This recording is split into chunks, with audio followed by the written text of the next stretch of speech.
Hello everyone.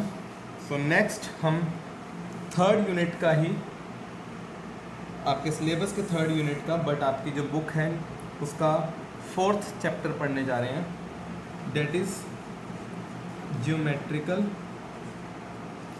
Optics 1।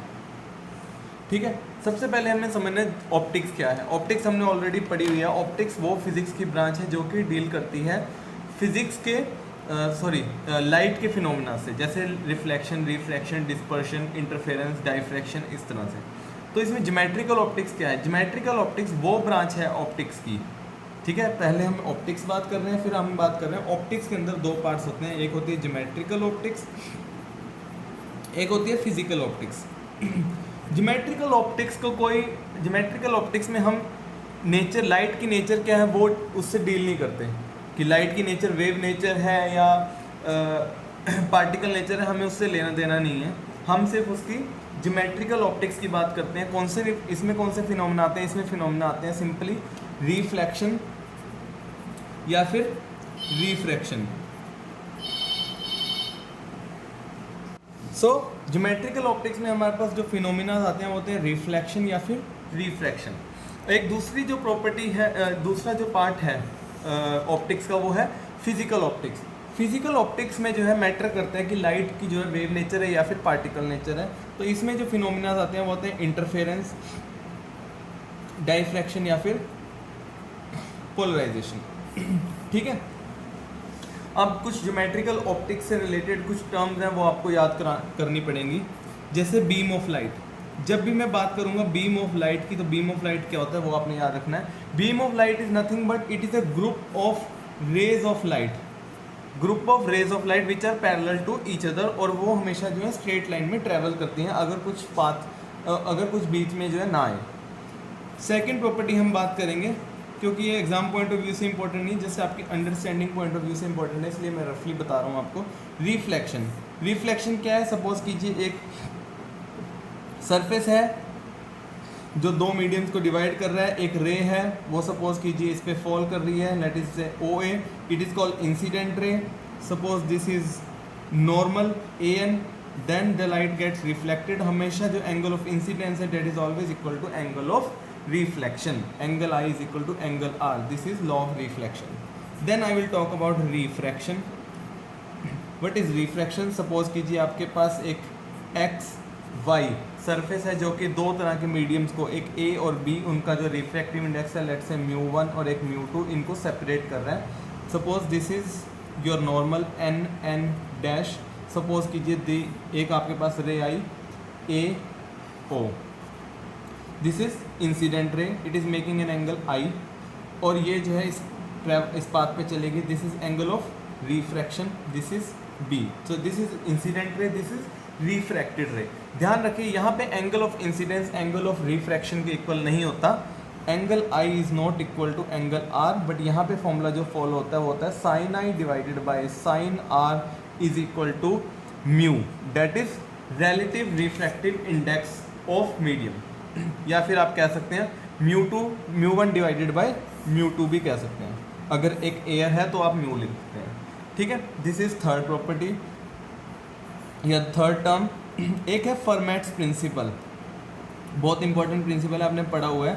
Formats principal क्या कहता है? फर्मेट्स प्रिंसिपल कहता है कि अगर एक लाइट एक पॉइंट से दूसरे पॉइंट पे जा रही है, A पॉइंट से B पॉइंट पे जा रही है, by any number of refraction, इसमें रिफ्रैक्शंस भी हो रही हैं, रिफ्लेक्शंस भी हो रही हैं, कुछ भी हो रहा है, कुछ भी किस तरह से भी जाएगी, तो जो लाइट है कौन सा पाथ फॉलो करेगी? Light will follow that path जिस पाथ पे मिनिमम टाइम लगे, मिनिमम डिस्टेंस नहीं, minimum time.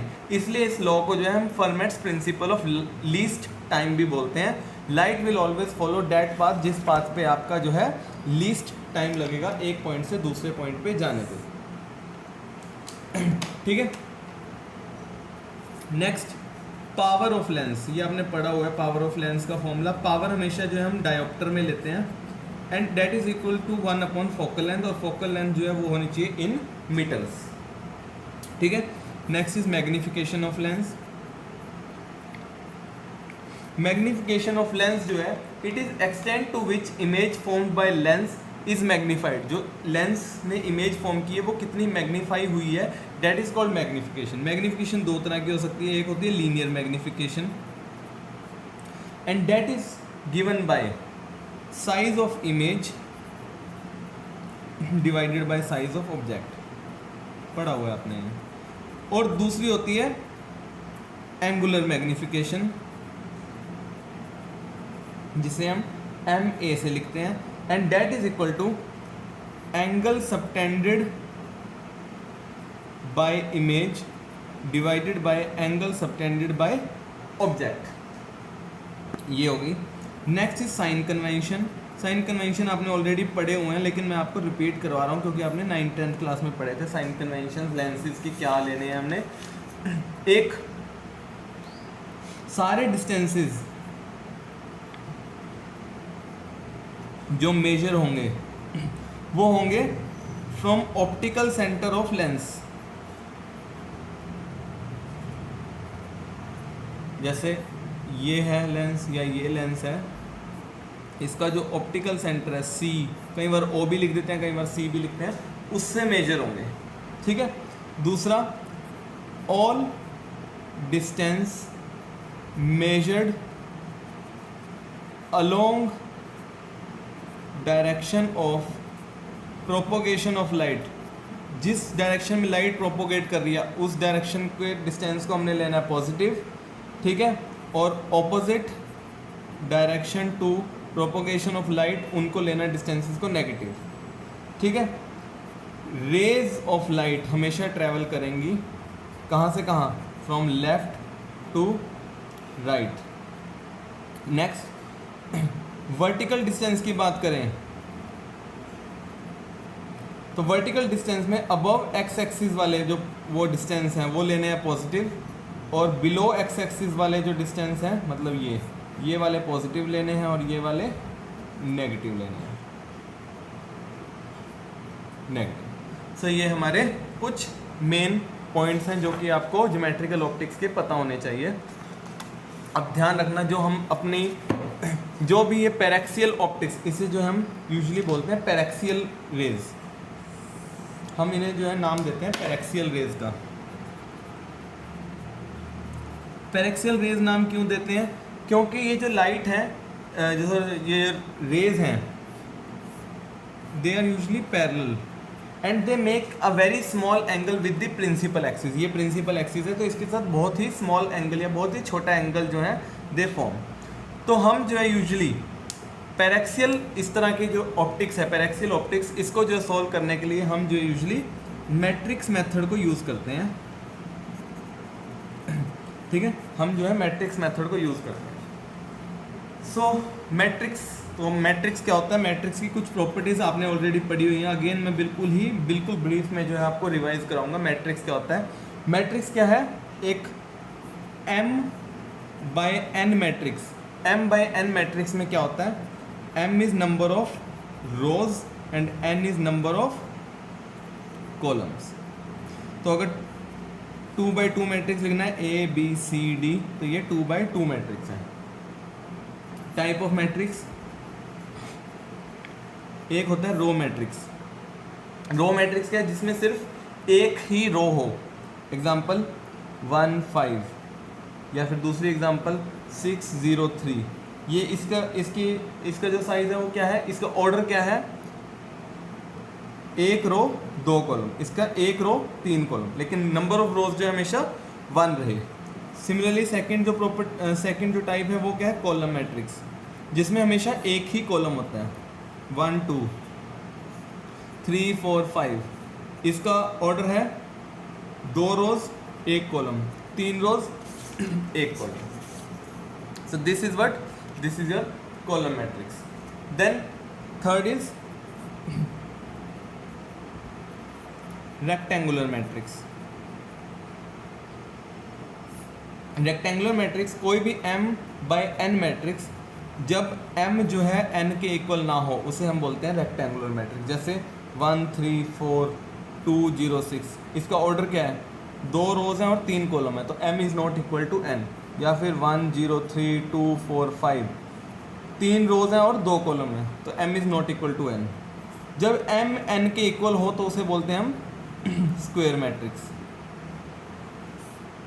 When m is equal to n। जैसे 1 2 3 4, या फिर 1 2 3 4 5 6 7 8 9, ये है 2x2 मैट्रिक्स, ये है 3x3 मैट्रिक्स। तो ये जो है हम इन्हें बोलते हैं स्क्वायर मैट्रिक्स।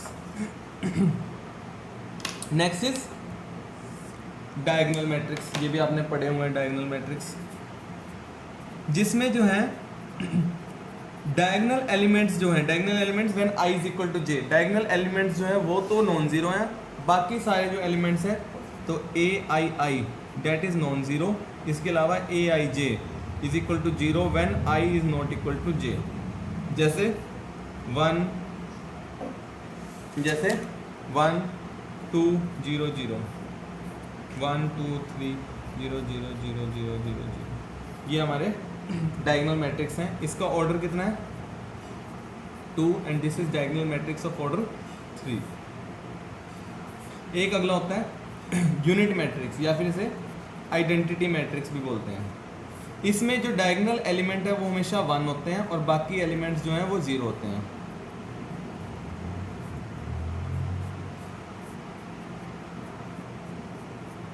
ये आइडेंटिटी मैट्रिक्स है, यूनिट मैट्रिक्स है order 2, and this is unit matrix of order 3। Last is multiplication of matrix. कैसे दो मैट्रिक्स को मल्टीप्लाई करते हैं ये आपको पता होगा, मैं एक आपको सॉल्व करके बता देता हूँ कैसे करने हैं मल्टीप्लिकेशन। जैसे 1 2 1 3, इसको मल्टीप्लाई करना है 1 4 5 2 से। तो कैसे मल्टीप्लाई करते हैं 1 इंटू 1 प्लस 2 इंटू इसके रो, पहले रो को उसके कॉलम से, 1 इंटू 1 प्लस 2 इंटू 5। और ध्यान रखिए मल्टीप्लिकेशन तब होती है जब पहले का कॉलम इज इक्वल टू दूसरे का रो हो, पहले का column is equal to second का रो। तो 1 इंटू 1 प्लस 2 इंटू 5, फिर 1 इंटू 4 प्लस 2 इंटू 2, फिर 1 into 1 plus 3 into 5, 1 into 4 plus 3 into 2, और आंसर क्या आएगा पहले का रो और लास्ट वाले का कॉलम 2/2। एक और एग्जांपल करा लेता हूँ 1 0 3, ये क्या है 3 रो 1 कॉलम, तो अगला एक रो होना चाहिए उसका 2 0 1, 1 इंटू 3। तो आपका आंसर जो है ध्यान रखना, आंसर आपका आएगा 3/3। तो क्या आएगा 1 इंटू 2, फिर अगला 1 इंटू 0, अगला 1 इंटू 1, फिर 0 into 2, 0 into 0, 0 into 1, 3 into 2, 3 into 0, 3 into 1। तो इस तरह से मल्टीप्लाई हो जाते हैं मैट्रिक्स। मुझे अब ये आपको रिवाइज करा दिए हैं, अब आपको जो है बाद में आगे जाके जो है सॉल्व करने में प्रॉब्लम नहीं आनी चाहिए, इसलिए मैंने कराया आपको। मैट्रिक्स की प्रॉपर्टीज़ एसोसिएटिव होते हैं, मतलब ए बी इंटू सी जो है that is equal to A into B C, ठीक है। डिस्ट्रीब्यूटिव होते हैं, डिस्ट्रीब्यूटिव का मतलब A into B plus C is equal to A B plus A C. But commutative नहीं होते, A B is not equal to B A, ठीक है। ये कुछ मैट्रिक्स की प्रॉपर्टीज़ हैं जो आपके काम आएंगे। Thank you.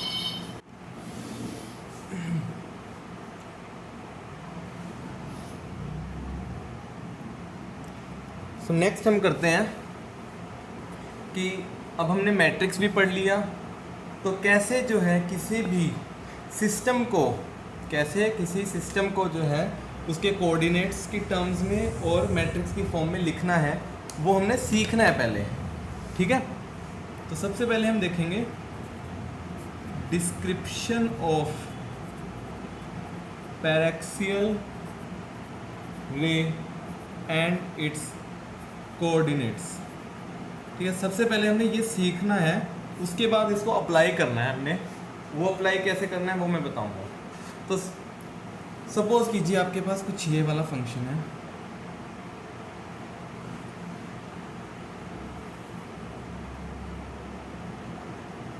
एक ये सरफेस है, ये सरफेस है,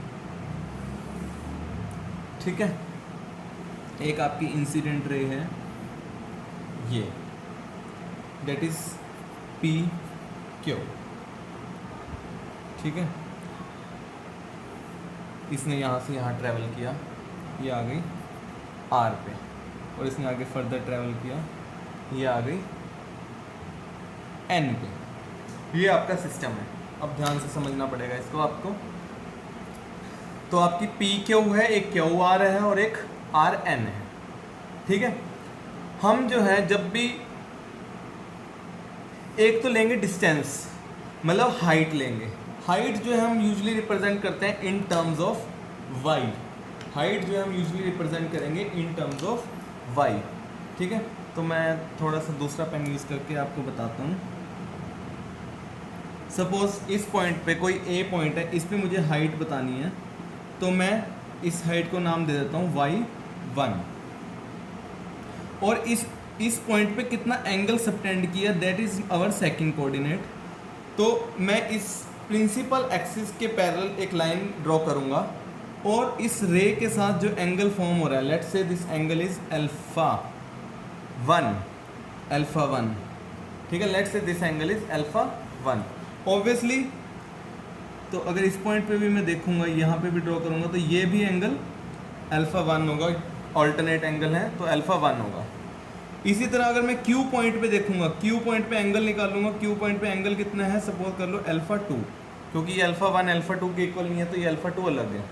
इसी तरह क्यू पॉइंट पे भी हाइट निकालूंगा, let's say this height is y2।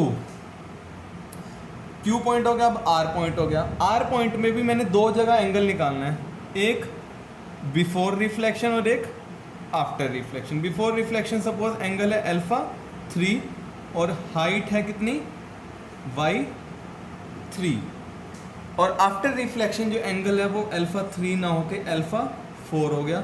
और मैं एक और नया पॉइंट मान लेता हूँ, लेट्स से बी पॉइंट।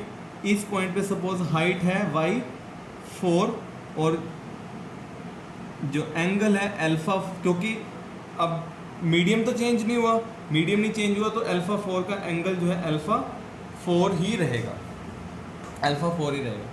तो ये सपोज μ1 रिफ्रैक्टिव इंडेक्स था, μ2 रिफ्रैक्टिव इंडेक्स था, μ3 रिफ्रैक्टिव इंडेक्स था। आपने एक चीज याद रखनी है, when travelling in same medium, जब सेम मीडियम में ट्रैवल कर रहे हैं तो सिर्फ हाइट चेंज होती है, हाइट चेंज होती है only, angle of inclination remain same.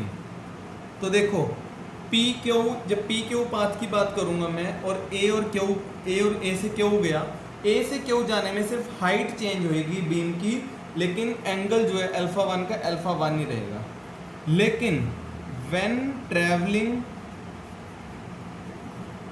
From one medium to another, उस केस में हाइट सेम रहेगी।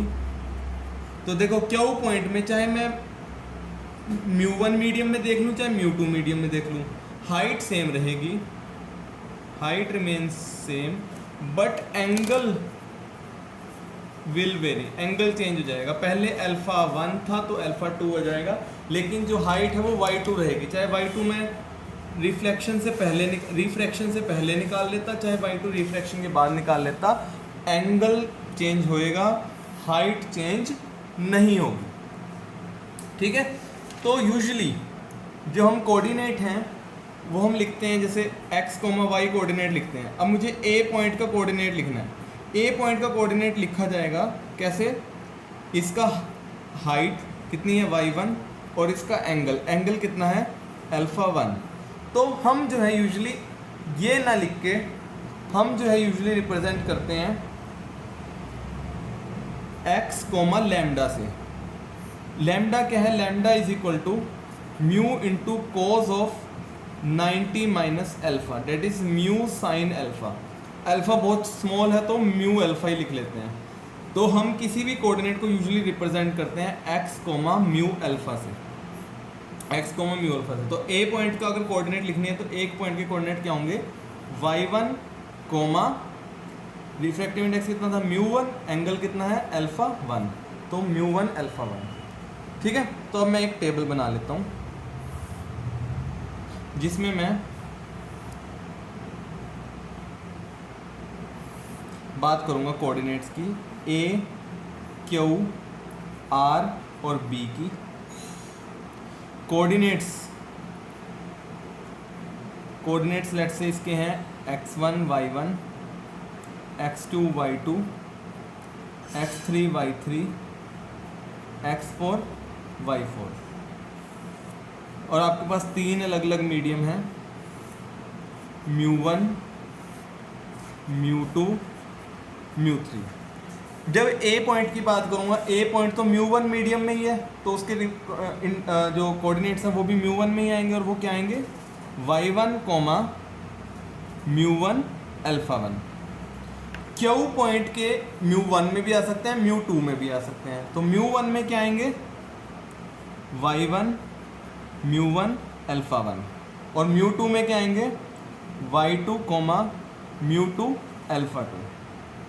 आर पॉइंट के μ2 में भी आ सकते हैं, μ3 में भी आ सकते हैं। μ2 में क्या आएंगे y3 कोमा μ3 अल्फ़ा 3, और μ3 में क्या आएंगे y4 कोमा ना y4 नहीं y3 हाइट तो सेम रहेगी, y3 μ3, यहाँ μ2 आना था, μ2 अल्फ़ा 3, यहाँ μ3 अल्फ़ा 4 आएगा, अल्फ़ा 4।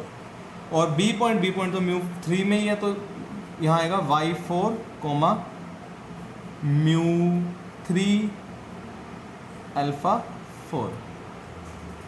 ठीक है, μ3 अल्फ़ा 4। ध्यान रखना ये क्या बोलते हैं, अल्फ़ा 2 हो गया, ये ये अगर अल्फ़ा 2 था ये भी अल्फ़ा 2 ही होगा। अगर ये क्योंकि एक मीडियम में एंगल ऑफ इंक्लिनेशन कभी चेंज नहीं होता, तो अब तो μ2 से μ2 में गया था, तो ये अल्फ़ा 2 था, तो ये भी अल्फ़ा 2 होगा। This is alpha 3, this is also alpha 3। ठीक है, तो ए पॉइंट मैं दोबारा से आपको ड्रॉ करके बता देता हूँ ताकि आप कंफ्यूज ना हो, थोड़ा बड़े डायग्राम में एक्सप्लेन कर देता हूँ।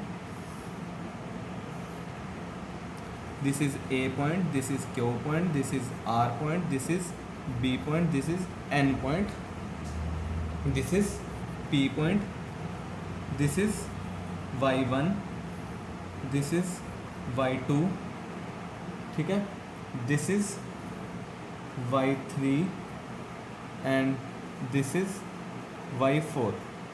ठीक है, जब तो this angle is alpha 1, this angle is alpha 2। तो जब मैं यहाँ से यहाँ जाऊँगा, angle of inclination angle of ये अल्फ़ा 1 अल्फ़ा 1, तो जब मैं सेम मीडियम में ट्रैवल करता हूँ, जब μ1 सेम मीडियम में ट्रैवल करता हूँ, एंगल ऑफ इंक्लिनेशन चेंज नहीं करता, हाइट चेंज करती है, तो y1 से y2 बन गई। जब मैं एक मीडियम से दूसरे मीडियम में जाता हूँ तो हाइट चेंज नहीं होती, लेकिन एंगल ऑफ इंक्लिनेशन चेंज होता है, अल्फ़ा 1 का क्या बन जाएगा अल्फ़ा 2 बन जाएगा। अगेन जब मैं सेम मीडियम में ट्रैवल कर रहा हूँ क्यू से आर, हाइट चेंज होएगी, y2 की y3 बन गई, लेकिन एंगल ऑफ इंक्लिनेशन चेंज नहीं होता। अगर यहाँ अल्फ़ा 2 था तो यहाँ पे भी अल्फ़ा 2 होगा। अगेन अब फिर से मीडियम चेंज हुआ, जब मीडियम चेंज होता है हाइट चेंज नहीं होती, लेकिन एंगल बदल जाता है, अल्फ़ा 2 की जगह हो जाएगा अल्फ़ा 3। जब मैं आर से बी पॉइंट पे गया तो मीडियम चेंज नहीं हुआ, इसलिए एंगल नहीं चेंज हुआ, अल्फ़ा 3 का अल्फ़ा 3 रहा, लेकिन हाइट बदल गई, y3 से y4 बन गई। तो अगर मैं अब ए क्यू आर बी के कोऑर्डिनेट लिखूंगा इन μ1 μ2 μ3,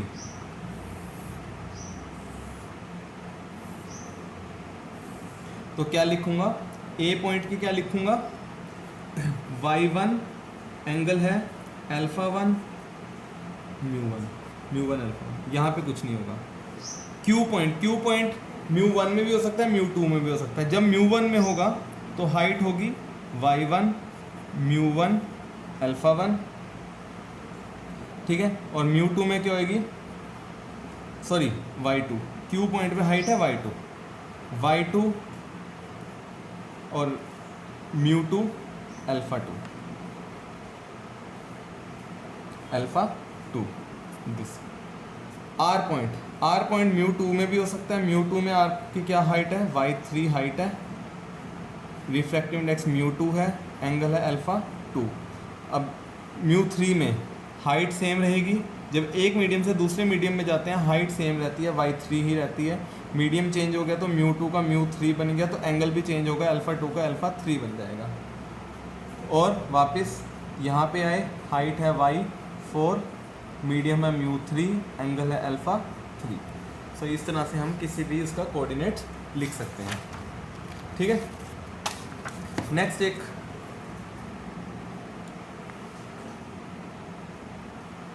इम्पोर्टेंट चीज़ बताने जा रहा हूँ, ट्रांसलेशन ऑपरेशन कब होता है। एक ray of light is said to undergo a translation process. Translation कब होती है, when a ray of light travels in same medium, मतलब लाइट जो है मीडियम नहीं बदलती, तब जो है हम कहते हैं ट्रांसलेशन ऑपरेशन हुआ। तो ट्रांसलेशन जो हमने पिछली फिगर पढ़ी उसमें ट्रांसलेशन ऑपरेशन किस में हुआ, पी क्यू मान लो, चाहे क्यू आर मान लो, चाहे आर एन मान लो, वो ट्रांसलेशन थी। पी से क्यू या क्यू से आर या फिर आर से एन, ये ट्रांसलेशन प्रोसेस थी। क्यों, क्योंकि मीडियम नहीं चेंज हुआ। लेकिन जब मीडियम चेंज होता है तो कौन सा ऑपरेशन कहते हैं उसे, when there is change in medium in the ray of light then it is called refraction operation. When there is change in medium and light जो है it suffers refraction phenomena, then it is called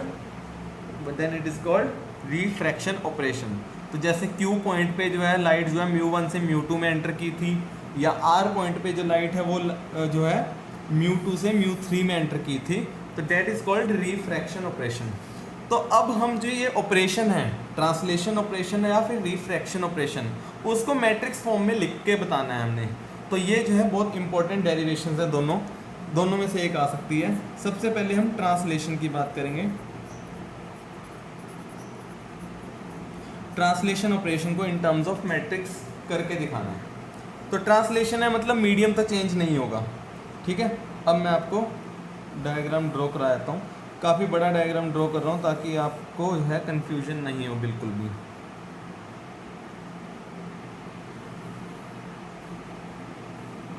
ठीक है, suppose कीजिए ये एक medium है, medium नहीं change हुआ, ये मेरे पास इंसिडेंट रे है Pn और ये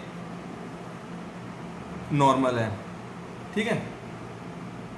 मैं दो पॉइंट्स कंसीडर कर लेता हूँ, एक पॉइंट A कंसीडर कर लेता हूँ और एक पॉइंट B कंसीडर कर लेता हूँ, ठीक है।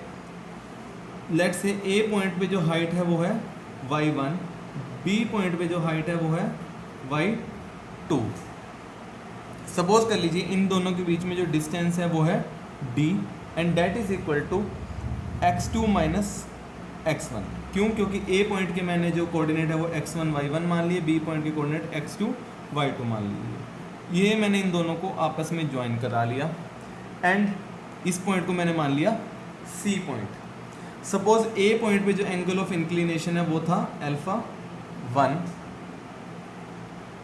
B पॉइंट पे एंगल ऑफ इंक्लिनेशन, ऑल्दो आपको पता है कि भाई सेम मीडियम में ट्रैवल करते हैं तो एंगल ऑफ इंक्लिनेशन चेंज नहीं होता, सिर्फ हाइट चेंज होती है। लेकिन फिर भी अभी के लिए मैं α2 मान रहा हूँ, बाद में मैं α1 को α2 के इक्वल लिख दूंगा, बट अभी के लिए मैं सेम लिख रहा हूँ, ठीक है। अभी के लिए मैं इसे α1 α2 मान रहा हूँ और हाइट को y1 और y2 मान रहा हूँ, ठीक है।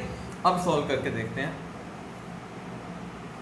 सो अगर ए पॉइंट के कोऑर्डिनेट लिखने हो मुझे, ए पॉइंट के कोऑर्डिनेट क्या है, y1 कोमा μ1 अल्फा 1, और बी पॉइंट के कोऑर्डिनेट क्या है, y2 कोमा μ1 का μ1 आएगा, अल्फा 2 आएगा। अभी मैंने अल्फा 2 ही लिखा है, अभी मैंने बदला नहीं है, ध्यान रखिए, मैं दोबारा रिपीट कर रहा हूँ। अल्फा 1 अल्फा 2 इक्वल हो सकते हैं, लेकिन अभी नहीं मैंने माना। नाउ अगर मैं क्या मैं लिख सकता हूँ y2 this whole is equal to y1, क्योंकि ये वाला पोर्शन तो y1 ही है, y2 is equal to y1 plus B C, y2 is equal to y1 plus B C.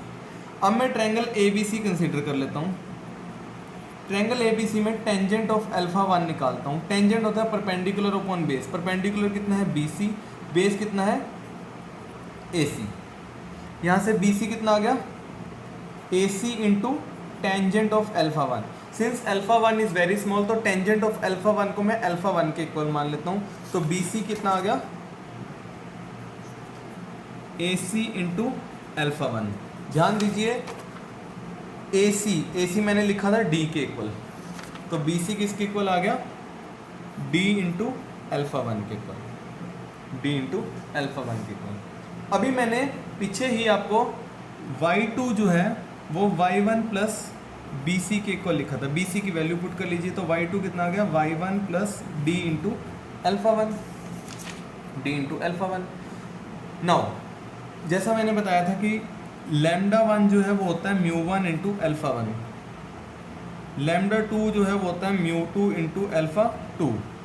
अब मीडियम तो चेंज नहीं हो रहा, तो μ2 जो है वो μ1 के इक्वल है, और अल्फा 2 जो है वो भी अल्फा 1 के इक्वल है। मतलब lambda 1 is equal to lambda 2।